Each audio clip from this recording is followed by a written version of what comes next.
भगवान शेठ नमस्कार. नमस्ते. आज काय ग्रामीण रुग्णालयाच्या आवारामध्ये आले?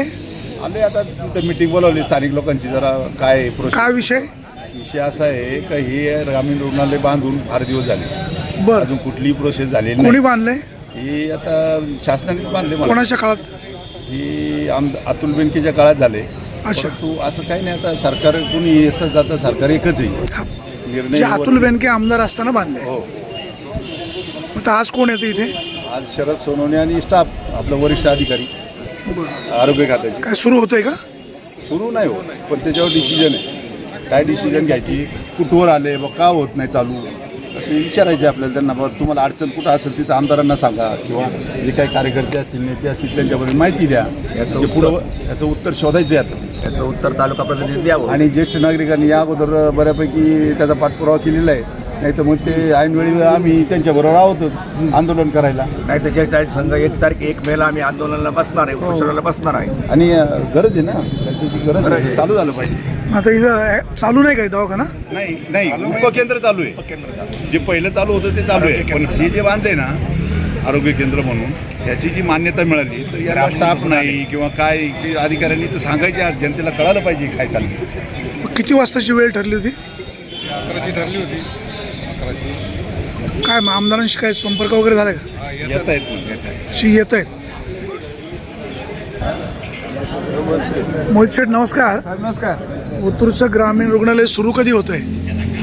ग्रामीण रुग्णालय बांधकाम होऊन जवळजवळ 2-2.5 वर्ष होत आलेली आहे. परंतु आता विद्यमान आमदार साहेब असतील, माजी आमदार साहेब असतील, यांना सर्वांना आशाताई असेल, त्यांना सर्वांना विनंती केली का पदनिर्मिती मंत्रालयातून करून घ्यावी आणि लवकरात लवकर पदनिर्मिती झाल्यानंतर लवकरात लवकर स्टाफ दिल्यानंतर आपण फास्टमध्ये चालू करूयात. बाकी सगळी व्यवस्था इथं झालेली आहे. किती कोटीची इमारत आहे ही? त्यावेळेस इस्टिमेट 14 कोटी आणि 85 लाख असं काहीतरी सर्व इस्टिमेट होतं सगळं. तर निधी कोणी उपलब्ध करून दिला? निधी माजी आमदार अतुल शेठ बेनके साहेब, आदरणीय खासदार साहेब, आदरणीय अजितदादा यांच्यामार्फत जिल्हा नियोजनमधून त्यावेळेस निधी मंजूर झाला होता. मग आज इथे कोण कोण येणार आहे? विद्यमान आमदार शरददादा सोनवणे आहेत आणि महाराष्ट्र राज्याचे आरोग्याचे अधिकारी काही येणार आहेत, काही पुणे जिल्ह्याचे आरोग्य अधिकारी येणार आहेत. ते येऊन हे सगळं पाहणी करून लवकरात लवकर निर्णय घेतील.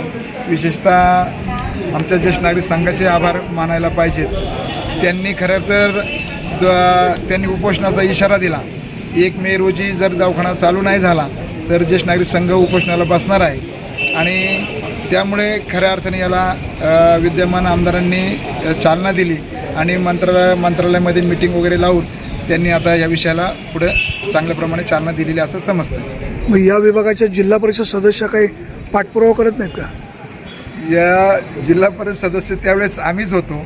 आणि आता विद्यमान जिल्हा परिषद सदस्य आता त्यांना पदावरती येऊन 1-2 महिने झालेत आणि ह्या अगोदरसुद्धा त्या या गावच्या सरपंच राहिलेल्या आहेत आणि त्यांचाही सरपंच असल्या कारणाने त्यांचाही फार मोठा याच्यामध्ये हातभार लागलेला आहे. मॅडम काय कधी सुरू होतंय का नाही हॉस्पिटल ग्रामीण रुग्णालय? पाहू. आज आपल्या तालुक्याचे आमदार शरददादा सोनवणे यांनी मिटिंग लावलेली. आजच्या मिटिंगमध्ये काय चर्चा होती पाहू. दादा काय तुमची मागणी आहे? आपलं प्राथमिक आरोग्य केंद्र ओतूरला चालू आहे, परंतु जे ग्रामीण रुग्णालय आहे की ज्यासाठी स्टाफिंग पॅटर्न त्यांनी तयार केलेलं आहे, ती पदं मंजुरी झालेली आहे. पण फक्त माणसांची नेमणूक झाली नाही, अधिकाऱ्यांची नेमणूक झाली नाही, डॉक्टरांची नेमणूक झाली नाही. त्या जो स्टाफ हवा असतो, तांत्रिक स्टाफ आणि अतांत्रिक स्टाफ, प्रशासकीय स्टाफ, हा नेमणूक झाला नाही म्हणून त्यांनी अद्यापपर्यंत ओपनिंग केलं नाही. त्यासाठी पाठपुरावा इथूनही केला, याच्या अगोदरच्या आमदारांनी केलेला आहे आणि आपल्या ग्रामपंचायतीचा पाठपुरावा केलेला आहे. परंतु त्यांनी म्हणावं त्या प्रमाणात स्पीडमध्ये त्यांच्या पोर्टलवर ती माहिती टाकून जाहिरात देऊन जे स्टाफ नेमणं होतं ते स्टाफ नेमणुकीची कार्यवाही केली नाही. ती लांबल्यामुळे हे उद्घाटन लांबलेलं आहे. तर हे लांबू नये असे की लोकांना जनतेला सेवा मिळावी अशी ज्येष्ठांची इथं मागणी आहे आणि हे लवकरात लवकर सुरू व्हावं हा मागचा हेतू आहे. नमस्कार वाणी साहेब. आज आपण या ग्रामीण रुग्णालयाच्या आवारात उभं आहे का जे ग्रामीण रुग्णालय उभं करताना आपल्याला सर्वोपरी मदत स्वर्गीय अजितदादा पवार यांच्या माध्यमातून ही मंजुरी भेटली. त्यानंतर जे काम चालू होतं त्याच्याबाबत पाठपुरावा करताना आम्ही मंत्रालयात माझे आमदार अतुल शेठबरोबर मोहितदादा असन, मी असन, सरपंचताई असतील, उपसरपंच प्रशांत भाऊ असतील आणि गावातील काही ज्येष्ठ व्यक्ती हे वारंवार मंत्रालयात पाठपुरावा केला. जे आपले सिव्हिल सर्जन आहे एमपल्ली त्यांच्याकडे पाठपुरावा केला. त्यावेळेस ज्यावेळेस आम्ही मंत्रालयात गेलो तर दादांची मीटिंग घेतली. त्यावेळेस ते म्हणले का याचा GR काढून याची पदनिर्मिती काढण्यासाठी GR काढावं लागेल, त्याच्यासाठी आपल्याला अधिवेशनात हा विषय घ्यावा लागेल. परंतु दादांची दुर्घटना झाल्यानंतर त्याला योग आला नाही. नक्कीच येणाऱ्या कालावधीत सर्व असतील, सर्व गावचे लोकप्रतिनिधी असतील, सर्व नागरिक असतील, ज्येष्ठ नागरिक आज त्यांची मागणी आहे का गावातील लोकांची या दवाखान्यामुळं हेंडसाळ होती, तरी लवकरात लवकर हा विषय मार्गी लागेल. यासाठी अतुल शेठ बेनके यांनाही फोन झाला. ते पण सुनेत्राताईंबरोबर चर्चा करून येणाऱ्या कालावधीत मीटिंग घेऊन लवकरच या इमारतीचं उद्घाटन देखील ताईंच्या हस्ते होईल अशी ग्वाही त्यांनी दिलेली आहे. आणि लवकरच पाठपुरावा करून दवाखाना ओतूरला ग्रामीण रुग्णालय व्हावं याबाबतचा पाठपुरावा कोणी केला? याबाबत पाठपुरावा करण्यासाठी मोहितदादा असन, मी असन, माझे आमदार अतुल शेठ असतील, सरपंचताई असतील, गावचे आजी माजी जे ग्रामपंचायत सदस्य आहेत, सर्व ज्येष्ठ व्यक्ती असतील, आमचे जयप्रकाश नाना असतील, संतोष नाना असतील, सर्वच गावातील जे मेन पुढारी आहेत त्यांनी सर्व पक्षांनी यात मदत केलेली आहे. तर गंमत काय होती माहिती आहे का, OPD जी आहे OPDला शनिवार रविवार सोडून बाकी सर्व दिवस 200 ते 250 पेशंट असतात आणि तिथे चिंचोळी जागा आहे. ते डॉक्टर तिथे बसतात, त्यांना कामही धड करता येत नाही. आता पुढच्या बाजूला भाजी विक्रेते बसतायत, मग इथे पेशंट आणायला सुद्धा गैरसोय होते. ते नाही, पण तिथे काय होतं, फक्त 3 कॉट आहेत. एंट्री केल्या उजव्या हाताला फक्त 3-4 कॉट आहेत. मग तिकडे ECG ती काढला जातो, कोणाला सलायला तिथे त्याला ठेवलं जातं. औषध ठेवायला जागा नाही. जे बाई एखादी जर गरोदर बाई आली तिला मग लेबर रूम औषधाच्या पलीकडे आहे, औषधाच्या तिच्याकडे नेलं जातं, नंतर परत तिला इकडे शिफ्ट केलं जातं. आणि डॉक्टरांची बसायची गैरसोय, ते पेशंट उभं राहून कशामुळे गैरसोय होते? जागाच कमी येते. काय मॅडम, काय जागा कमी म्हणजे नेमका प्रॉब्लेम काय?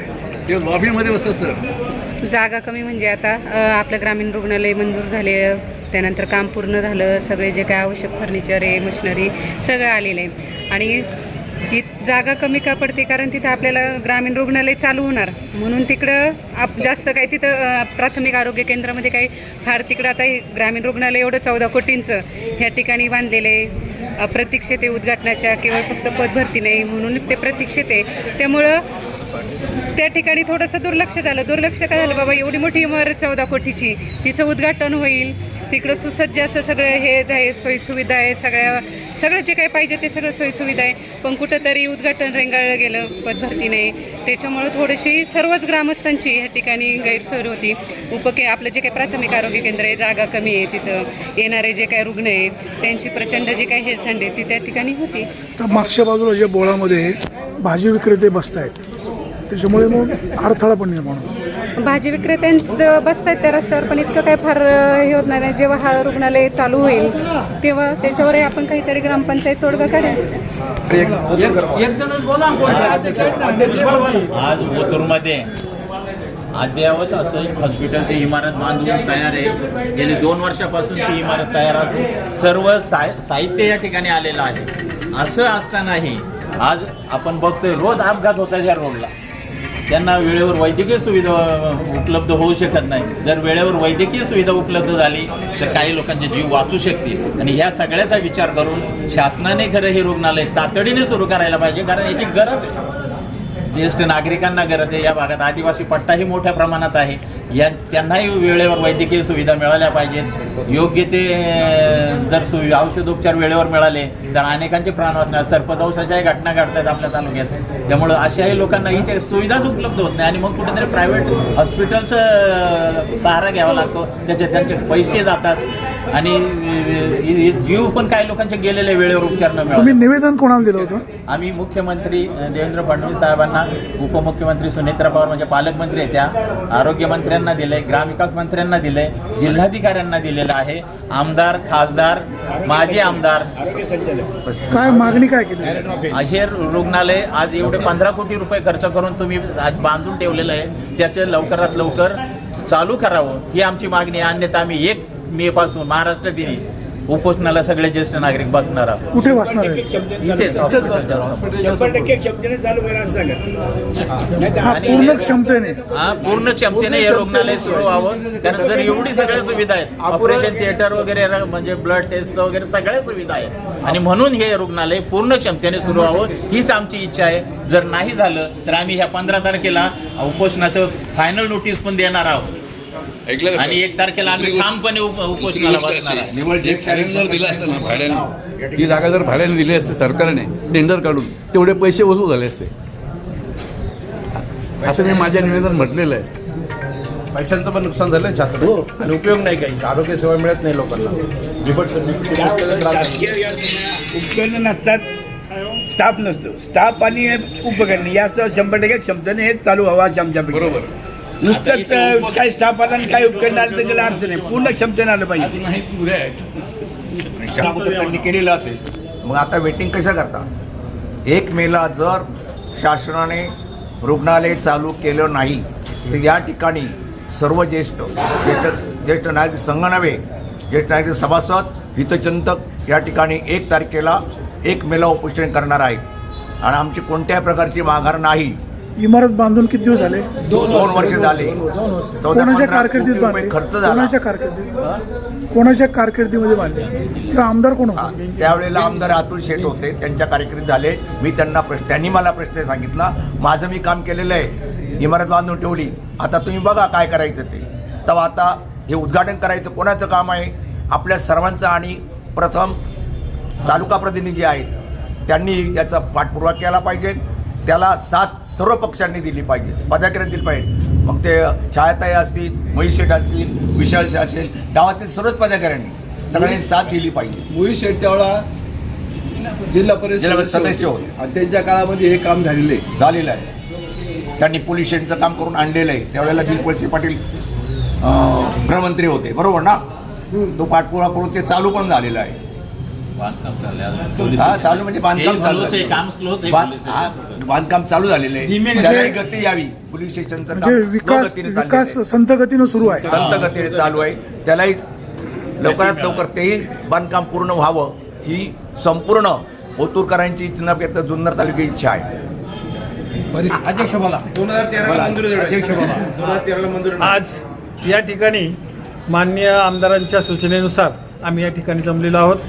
तर आम्ही पाठीमागच्या महिन्यामध्ये असा संदर्भामध्ये अर्ज केलेला आहे सगळीकडे, फार पोलीस स्टेशनपासून तर मामलेदार, नंतर जिल्हाधिकारी, सर्व मंत्री यांना अर्ज दिलेला आहे. आणि कुठल्याही परिस्थितीत हे ग्रामीण रुग्णालय सुरू झालं पाहिजे. याच्यामध्ये आम्हाला ग्रामपंचायत असू द्या, ग्रामस्थ असू द्या, तरुण मंडळ असू द्या, या सर्वांचं सहकार्य आम्हाला आहे. उद्या जर उपोषणाला बसले तर आम्ही निवड ज्येष्ठच बसणार नाही, तर आमच्या समोर सर्वजण. या इमारतीला कोणाच्या काळात मंजुरी आली? याला अतुल शेठ बेनकेंच्या काळामध्ये 13 साली मंजुरी आली. नाही, तसं नाही. मग याला जी मंजुरी आहे, मंजुरी आली 20 ते 13ला. वल्लभ साहेब त्यावेळेला आमदार होते, त्यावेळेला त्यांनी ती मंजुरी घेतलेली आहे. आणि त्याच्यानंतर त्यांचे जे अतुल शेठ,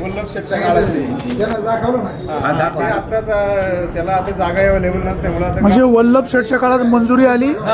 माजी आमदार अतुल बेनके यांनी बांधकाम केलं. आता शरदत्तांनी स्टाफ देऊन चालू करावं.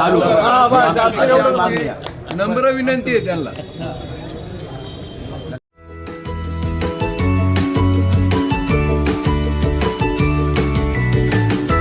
बातम्या शेतीच्या, बातम्या मातीच्या, बातम्या अन्यायाच्या, गुन्हेगारीच्या,